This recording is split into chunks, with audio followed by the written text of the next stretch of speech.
Hello, welcome to Also Driven. I'm Jim, and Sean's off buying a 200 horsepower supercharged thing because he's having a midlife crisis. Guess what I have? The keys to an electric Panda. I'm gonna have to say, it's not as big as what you think it is. I mean, if you put it right beside the current generation of Panda, which in that case is actually quite an old one, but because they haven't changed in forever, it's not that big. It's no worse than putting, well, it's actually probably better than putting the current Renault 5 beside the previous Renault 5. I do like it. It is really, really funky, and the colors are nice, and it's different, and it's not another boring grey SUV. This one, of course, is the electric version, which actually has a built-in cord, which is in behind that little panel there in the grille. So you can just pull that out and plug it straight in.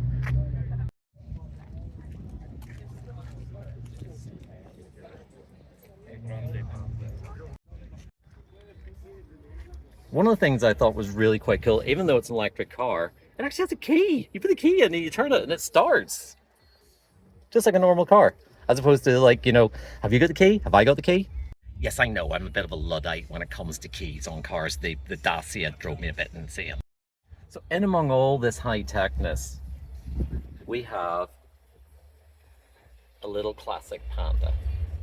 Other design details, obviously that mimics my 1980s Panda dashboard, but it also mimics the rooftop test track of Lingotto.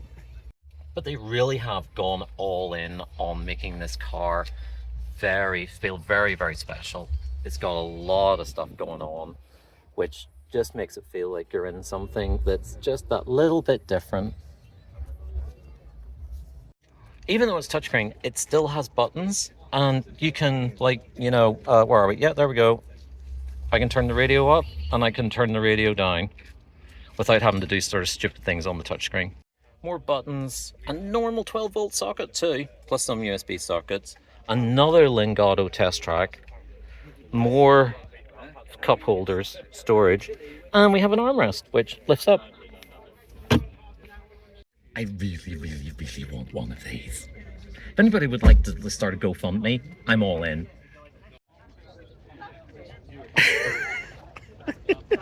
Skipping rope. Oh, and not only does it come out, it goes back in again as well.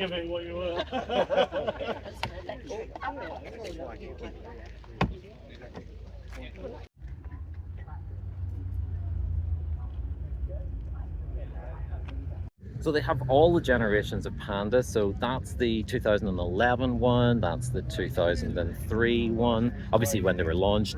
And then the classic Panda, which in this case is a 4x4 Sicily. These things are really quite nice. They've got lots of little details on them, like the headlight washers, the roof racks, really funky little interiors. The inclinometer. Yep, you can see that just there. Even Sicily on the seatbelt. If you kind of one of its claim to fame is that it has 17 Canoe logos on it, because they're absolutely everywhere on the car.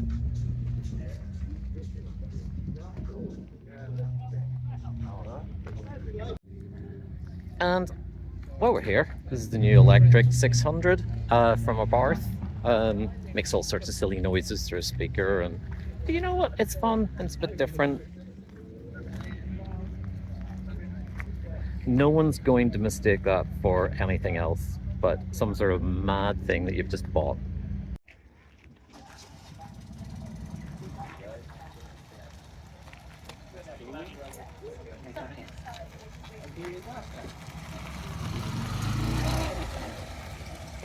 Now this is unusual. We have a Vespa on the back of a 500, and it's the cabriolet version. A little bit of matching luggage. That's gorgeous.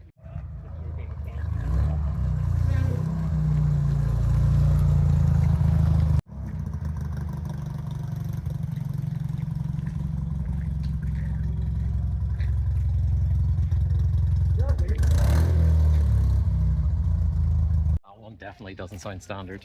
No, he's been breathed on. Absolutely love these Fiat Panda Lisi.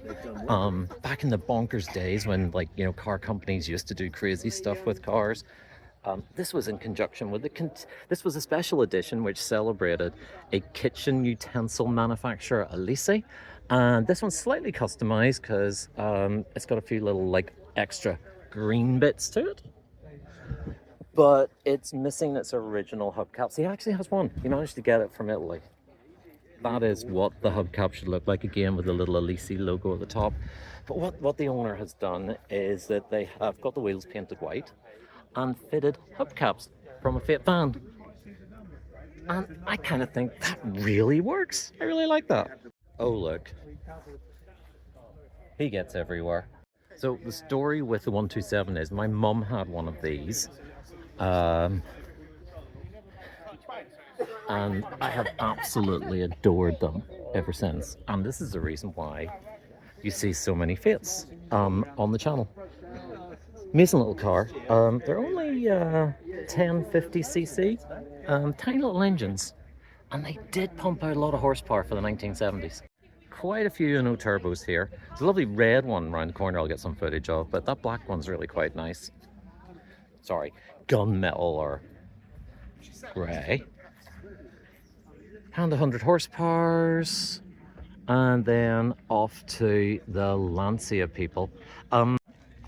It is the 50th anniversary of the Lancia Beta Monte Carlo, so there's a lot of them here today. So we'll go have a quick nosy at that. Oh, the joy of owning an old Italian car. Yeah, being there a few times. Cable ties are your friend. There is just so much stuff here that is unbelievably rare. Like a Lancia Beta. I mean, none of these survive. I think I know of about 3, and that's about it. Comes from the era of when things looked like hatchbacks but weren't. It's just a little bit like Citroen CX or even an Alfa Sud. So 50th anniversary of the Beta Monte Carlo. Quite a little collection here. Some of them are quite customized. That green one was behind us earlier on at the petrol station.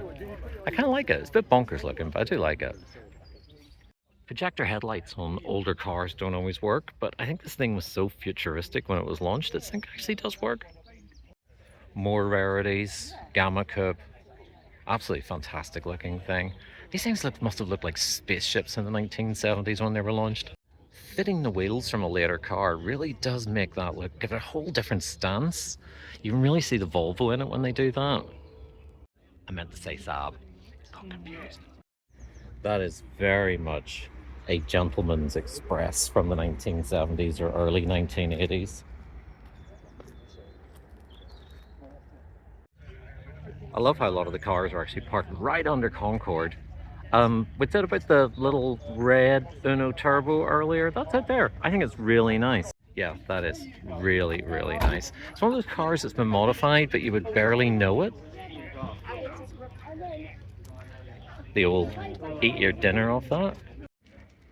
Just over here in the owner talk there, quite a lot of modifications on it. He's fitted Lancia Y10 electric rear windows. Now, as it's the 3-door, the windows don't go down, they pop out. So when he presses the little button on the dashboard, the windows pop out. He also has a really nice integrated Android unit with a touchscreen sitting on top of the dashboard. It's actually better integrated than what you get in most like production cars. Now we got some Barchettas, both generations, the first generation and the facelift. We used to have one of these. Actually, ours looked like that in the blue. Like most of my cars, it ended up in America.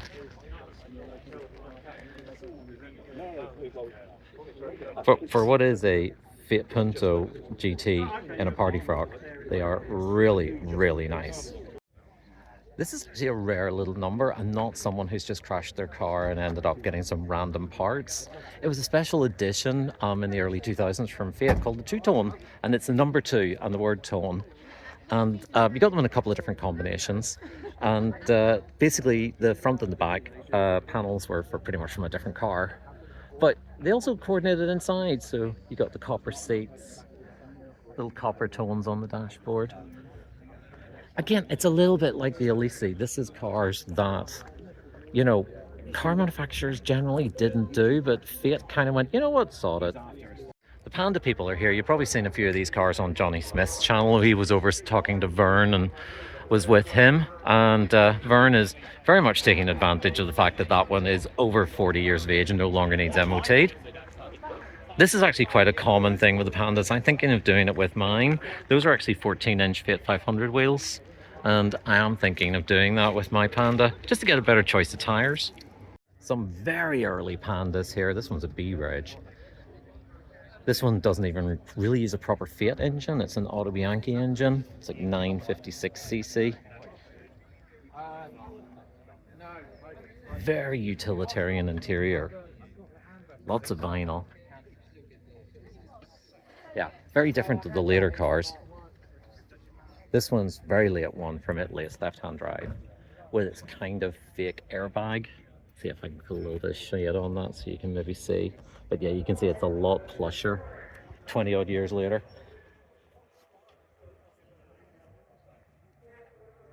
This is the thing I love about these kind of shows. So we've got like Coupe Lancia Kappa, I think that one is. You've got a Alfa Romeo Montreal, possibly. I can't remember these things. And right slap bang in the middle, you have a lovely little Fiat Uno Selecta, the automatic gearbox, the one that runs on the rubber bands. And it's absolutely adorable. Look at that interior.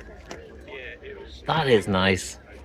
Love that. We were walking back and I've just realized the Alpha people have a whole car park to themselves.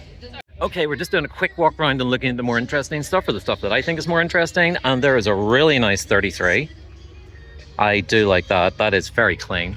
Beautiful car. Oh, I had one of those in that color, about that age too. And it's now in Tennessee. Oh, from a similar sort of era. Really nice 155. That is beautiful. Oh, bring back color. Yeah, that is definitely nice. Love the wee roll bars on it too. Oh, Fred could have a boy or girlfriend later, couldn't he? Another really nice 33. Nice Sprint beside it. 1.4. Oh God, I can't remember. 147. Okay, 146. I was one digit out, as they say on Popmaster. Oh, really nice stud. That is like factory. Ooh, get that sense of deja vu. Ooh, another very clean stud. That's nice.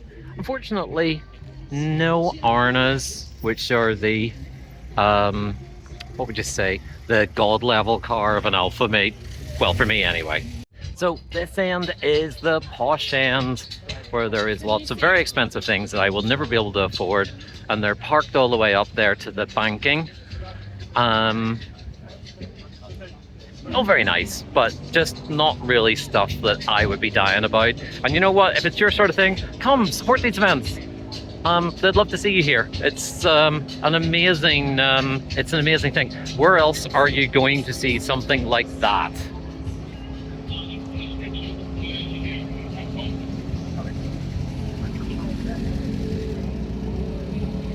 Beach car alert.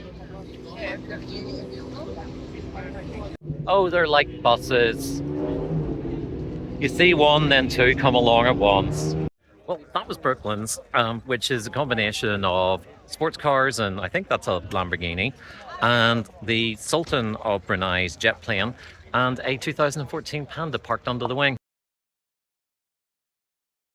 So that was my very eclectic look around Brooklands. It's on every year. If you do like this sort of thing, come. There's a lot of stuff here. This is just the weird shit that interests me.